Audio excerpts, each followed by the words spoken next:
there are, one of the theories about this place is that in the 1950s, when steam trains were being decommissioned, they were actually stored here, and that some people believe that there are still steam trains actually hidden within the side of this mountain, or hillside, shall we say, and that the reason, or one of the reasons why they are stored there, is that if there was some kind of military strike, our normal trains, which have electronic control systems, would be knocked out, and we could then bring back this, this hidden supply of steam trains to our railways, which would save the day, kind of thing. Well, what do you think of that then, Alan? Well, it's a very interesting and hugely popular conspiracy theory, alive on the internet for many years.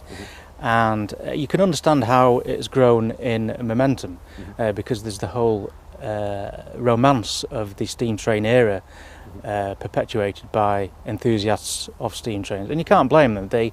Part of them wants it to be true, to bring back steam trains at some stage in the future.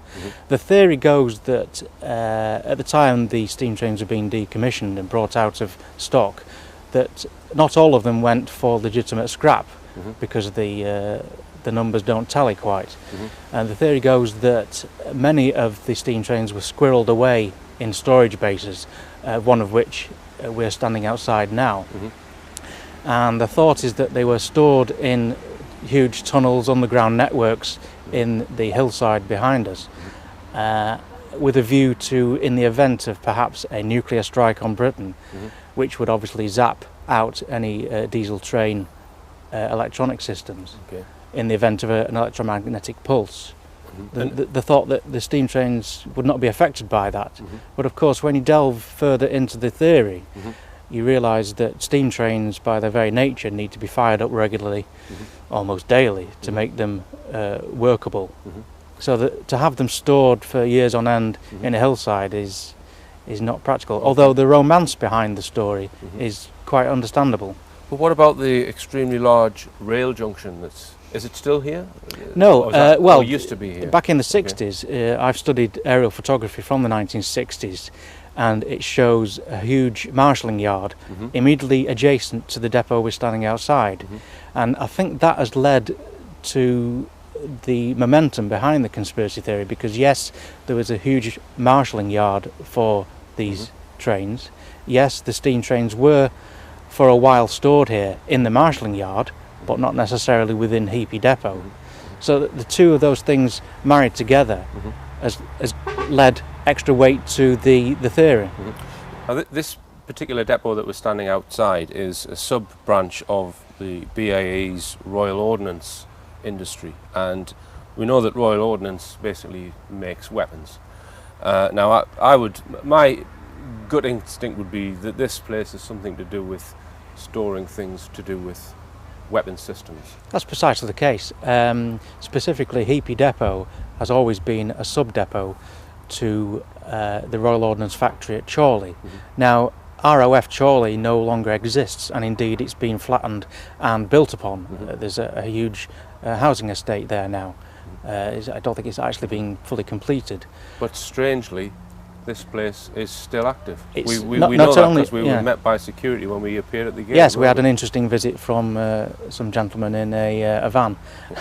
Not surprisingly, this is a very sensitive site, but it's not sensitive for the reasons that many conspiracy theorists believe.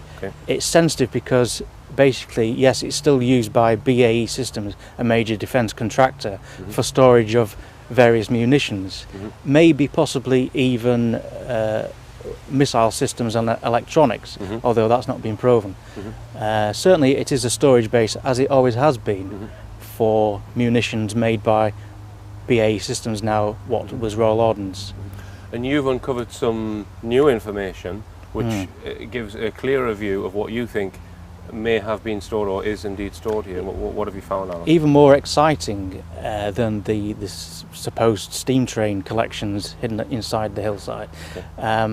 I've unearthed concrete evidence from academic papers and recently released official papers in the National Archive, what used to be called the Public Records Office, that confirm that Royal Ordnance Factory Chorley was the location in the late 50s and early 60s, possibly even through to the mid-1970s, for a formerly top-secret project called Project Crystal. And for the first time that name can be released, and it refers to, at the time, a top-secret project which was the distillation of lithium from its raw form, its natural raw form, into its radioactive isotope lithium-6, which was then used in the early thermonuclear weapons projects as a trigger mechanism. Okay. So where would the actual purification of the lithium take place? Where was the separation done? The separation distillation process, which itself was the top secret project under the name Project Crystal, was carried. The research was originally carried out through Harwell in Oxfordshire and also Capenhurst near Chester. Okay. I mean, Capenhurst to this day is still well known to be a uranium enrichment plant. Okay. And back in the 1950s, it was used as an initial test bed for the development of this top-secret Project Crystal.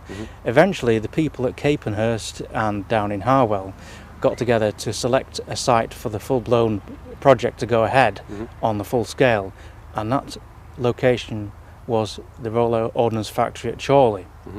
My suggestion is that, obviously, with Heapey being a well-known, well-established sub-depot to ROF Chorley. And how far away are we from? Just the other side of the motorway. Okay. So it's not, and obviously a Royal Ordnance Factory needs a remote storage site, because it makes no sense to store either the raw materials, the components, or the finished material at the same site that you're developing at. So that it's not a huge leap of the imagination to suggest that for this top secret project, Crystal, in the late 1950s throughout the 60s, that Heapey itself was used to store either the raw lithium in its unrefined form, or even the various component parts of the project as it developed. Okay. And I just wanted to ask you about the lithium itself, because lithium is not used as the main explosive in a nuclear weapon. It is used to set off the nuclear weapon. That's right. Is that right? Yeah, Correct to say, Alan? Indeed. Lithium is a key component of the trigger mechanism in a thermonuclear weapon. Not raw lithium, obviously. That's in the same token that uranium needs to be refined and enriched into weapons grade uranium.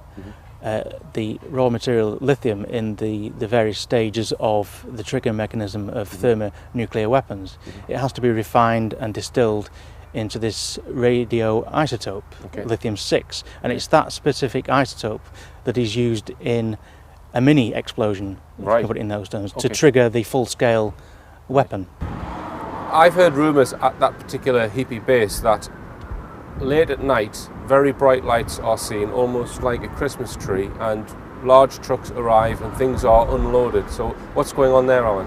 Well, I've heard the same rumours, and that phrase that you use, lighting up like a Christmas tree, is one that I've heard too on various internet rumours.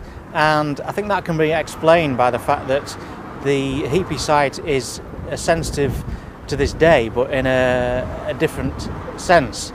I believe, although I have no concrete proof to the effect, I believe that it's currently used for the furnishing of current theatres of war with conventional munitions. Okay, so it's used to store conventional munitions as well as the detonation devices for the lithium. Do you think is lithium-6 still there now? I would doubt very much if that's the case, and it's very difficult to unearth any evidence to that effect. Now we did bump into a security guard, and when we mentioned the train theory to him, he kind of smiled and he seemed very world weary and almost sick and tired of fending off people. But when we approached him with the suggestion that we're doing a programme about something based on solid research, backed up with material from the National Archives, I think the mood changed then, and he actually said, well, we're actually covered by the Official Secrets Act here, and we don't want to get into anything. As well as the security guard that we spoke to, we met one of the locals, and they did actually tell us they'd lived there for many, many years, and only last year they'd been invited into that particular base. And he said, well, he admitted that there were rumours of trains, but he said that he didn't see any. Well, that doesn't surprise me in the least, because there's never been any evidence of trains being stored in those, and in fact they're not so much tunnels, more standard munitions magazines. And I've had access for some time to some detailed Ordnance Survey mapping of that site, and it doesn't show long tunnels that any trains could get into anyway. Okay. Now when we went there, Alan, there were 2 security guards, but they were subcontractors. They weren't exactly, you know, they didn't look armed or anything like that. It wasn't what I would call high security. I've worked at Faslane and Coulport bases, and when you go to the gates there, you're basically met with 2 guys with submachine guns. Exactly. On this occasion, it was quite comical that we went through the first gate, which was wide open, and actually came up to the second gate, which was the higher security, although even that wasn't brilliant high security. And we managed to catch them on the hop. They'd returned from the chip shop for their lunch. So it was quite a comical sight. So for that reason, I doubt that there's certainly no nuclear weapons there, but but the lithium, as you say, was stored there in the past. Do you think that there's conventional weapons at that site? There always has been conventional munitions at Heapey. That's what it's used for, as a remote storage base, as a satellite from Royal Ordnance Factory Chorley. Obviously, as you can see, with the huge housing estate that has replaced ROF Chorley, and this behind me now is the only thing that remains of it, the reception building. To this day, BAE Systems still have an important interest in the Heapey depot, purely because it's a very handy storage depot. And I believe that current theatres of war, Iraq and Afghanistan, are being furnished with standard munitions from that site. Right. And that would more than likely explain the visits by lorries loading and offloading. And in terms of the 3 o'clock in the morning aspect, I think that can be explained away by simply because the roads are quiet at that time in the morning. Why have a vast load of munitions on the road at peak traffic times? It doesn't make sense. Okay then, Alan, well thank you very much indeed for bringing us to this rather intriguing place, and just so that viewers can have a look on your website, because it is a superb website, I recommend people log on to there. Tell us what the domain name is. It's www.secret-bases.co.uk. Okay then, thank you, Alan. Thank you.